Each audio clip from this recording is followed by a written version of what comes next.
Hi hello, நான் நந்தினி பேசுகிறேங்க. கோயம்புத்தூர்லேருந்து கொல்லூர் மூகாம்பிகை கோயிலுக்கு எப்படி போகிறதுன்றது நாங்கள் போன அனுபவத்தை மட்டும் சொல்கிறேங்க.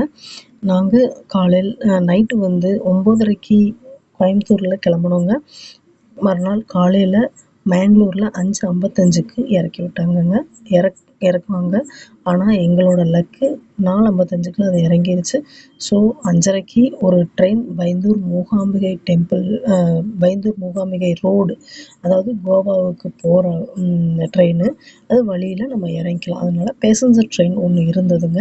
45 ரூபா தான் டிக்கெட்டு. உடனே 5:30க்கு அந்த ட்ரெயினில் ஏறிட்டோம். ஏறி இந்த ஸ்டேஷனில் இறங்கிட்டோம்.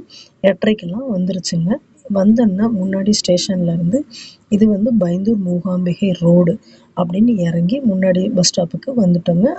அந்த ஸ்டேஷன்லேருந்து இங்கே வர்றதுக்கு ஆட்டோவில் ஒரு 60 ரூபா கேட்பாங்க. இந்த ஸ்டேஷனில் இறங்கிட்டோங்க. பஸ் ஸ்டாப்பில் இறங்கிட்டோம். அந்த பஸ் ஸ்டாப்பில் பைபாஸ் ரோடாக இருக்குதுங்க. நிறைய பஸ்ஸு வருது. இந்த பஸ்ஸில் ஏறணுங்க. இங்கேருந்து 45 நிமிஷம் உள்ள கோயிலுக்கு, நம்ம மூகாம்பிகை டெம்பிளுக்கே போகுதுங்க. இந்த பைபாஸ் ரோட்லேருந்து மூகாம்பிகை டெம்பிளுக்கு போகுதுங்க. இது 65 ரூபா டிக்கெட் இருக்குதுங்க. நம்ம இது இயற்கையாக இருக்குது, நல்லபடி பார்த்துட்டு அழகாக இந்த ரசிச்சுக்கிட்டு, இயற்கையை ரசிச்சுட்டு கேரளா ஸ்டைலில் பார்த்துட்டு அழகாக போகலாங்க. போகும்போது எங்களுக்கு ஒரு 9:30 10 மணி ஆயிடுச்சுங்க. அங்கே போயிட்டு பஸ் ஸ்டாப் இதுதாங்க. போய் ஒரு ரூம் எடுத்து கொஞ்சம் தூரம் நடந்து போகணுங்க. இல்லை ஆட்டோ பிடிச்சி ஒரு 100 ரூபாய் 50 ரூபாயில போயிடலாங்க. போய் ரூம் எடுத்து ஃப்ரெஷ்அப் ஆகிட்டு கோயிலுக்குள்ளே வந்தோம். சரியான கூட்டம், நல்ல கூட்டம் நிறைய இருந்தது. அப்போது எல்லாமே நின்றுருந்தாங்க. என்னன்னு பார்த்தோம்னா இந்த பூஜை நடந்துகிட்டு இருந்ததுங்க. இந்த பூஜை 3 முறை சுற்றி வந்தாங்க. அம்மன் ஊர்வலம் வந்துட்டுருக்குதுங்க. இந்த 3 முறை கொட்டு மேளங்களோட சுற்றி வர்றாங்க. இந்த பூஜை நடக்கிற வரைக்கும் உள்ள அலௌடு இல்லாமல் லைனில் நின்றுருந்தாங்க. சரி, கூட்டம் ஜாஸ்தியாக இருக்குது, நம்மளும் வேறு கோயிலுக்கெல்லாம் போகணும், முருடேஸ்வர் போகணும், உடுப்பி போகணுன்ற ஒரு பிளானில் இருந்தது. அதெல்லாம் அடுத்த வீடியோவில் ஒவ்வொரு இடத்துக்கும் போனதும் உங்களை எக்ஸ்பிளைன் பண்ணுறேங்க. இது இப்போது இந்த கோயிலில் உள்ள போய் நல்லா சந்திச்சுட்டு நம்ம சாமியை பார்த்துட்டு நல்லா தரிசனம் பண்ணிவிட்டு நல்லபடி முடித்து வெளியில் சந்தோஷமாக நாங்கள் ஃபோட்டோஸ்லாம் எடுத்தோங்க.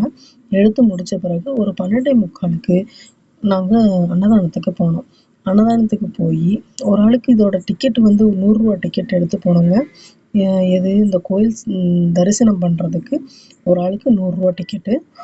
உள்ளே போயிட்டு நல்லா தரிசனம் முடித்த பிறகு தான் நாங்கள் அன்னதானத்துக்கு போனோம். 12:45 அன்னதானம் போனோம். கூட்டம் இருந்ததுங்க. பட் நடந்துக்கிட்டே இருந்ததுனால போய் கையில் வாங்கி உடனே சாப்பிட்டுட்டு போகிற மாதிரி இருந்ததுங்க தட்டில். அதனால் எங்களுக்கு சீக்கிரமாக சாப்பாடு அன்னதானம் முடிஞ்சது. நம்ம சீக்கிரமாக முடித்து வெளியில் பர்ச்சேஸ் பண்ணிவிட்டு வெளியில் வந்துட்டோங்க. பர்ச்சேஸ் பண்ணிகிட்டே வரும்போது அடுத்து எங்கெங்கே போகணுன்னு சொல்லிட்டு நமக்கு ஒரு நோட்டீஸ் போர்டு மாதிரி வச்சுருப்பாங்களா, அதெல்லாம் பார்த்துட்டு வெளியில் வந்தோம். வரும்போது நாங்கள் அடுத்து 1:30க்கு அந்த கோயில் நடை சாத்திடுவாங்கங்க. அது நடை சாத்திடுவாங்கன்னு 1:30க்கு நடை சாத்திடுவாங்களேன்னு சொல்லிட்டு அர்ஜென்ட் வாங்கன்னு கூப்பிட்டாங்க. கடைசியாக போகிறவங்களா. அப்போ நாங்கள் முதல் முறை பார்த்தது கூட்டத்தில் போய் பார்த்தோம். இப்போ போகலான்னு சொல்லி நாங்கள் அர்ஜென்ட்டாக மறுபடியும் உள்ளே போய் சாமியை மறுபடியும் ஒரு முறை தரிசிச்சுட்டு வந்தோம். இதுதான் அந்த அம்மன்.